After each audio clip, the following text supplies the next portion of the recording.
కుటుంబానికి అన్ని విధాలుగా అండగా ఉంటామని బీఆర్ఎస్ వర్కింగ్ ప్రెసిడెంట్ కేటీఆర్ హామీ ఇచ్చారు. ఆమె కుటుంబాన్ని ఇవాళ ఆయన పరామర్శించారు. వారి కుటుంబీకులకు ధైర్యం చెప్పారు. లాస్య నందిత మృతి చెందినప్పుడు తాను విదేశాల్లో ఉండడం వల్ల రాలేకపోయానన్నారు.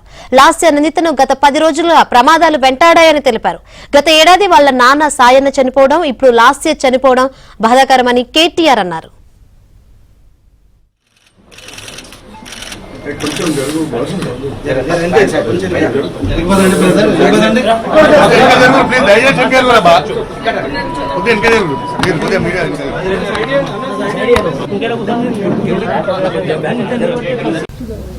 మా గౌరవ శాసనసభ్యురాలు మా సోదరి కుమారి లాస్యా నందిత గారు మొన్న జరిగిన రోడ్ యాక్సిడెంట్లో దుర్మరణం పాలైన విషయం తెలిసి పార్టీ మొత్తం, అదేవిధంగా కంటోన్మెంట్ ప్రజలు మొత్తం కూడా దిగ్భ్రాంతికి, తీవ్ర విస్మయానికి, తీవ్రమైన బాధకు కూడా అందరం కూడా లోనైనాం.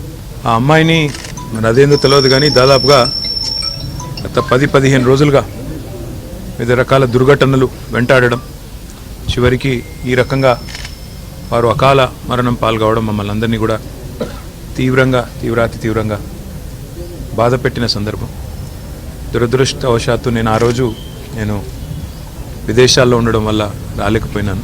నిజంగా ఆ కుటుంబానికి భగవంతుడు మనోధైర్యాన్ని ప్రసాదించాలని, ఏ కష్టం వచ్చినా, ఏ దుఃఖం వచ్చినా, ఏ రకమైన అవసరం వచ్చినా మేమందరం కూడా అండగా సోదరుల్లాగా నిలబడతామని చెప్పి కూడా వారికి తెలియజేస్తూ, కంటోన్మెంట్ ప్రజలు కూడా మంచి మెజారిటీతో అమ్మాయిని గెలిపించారు.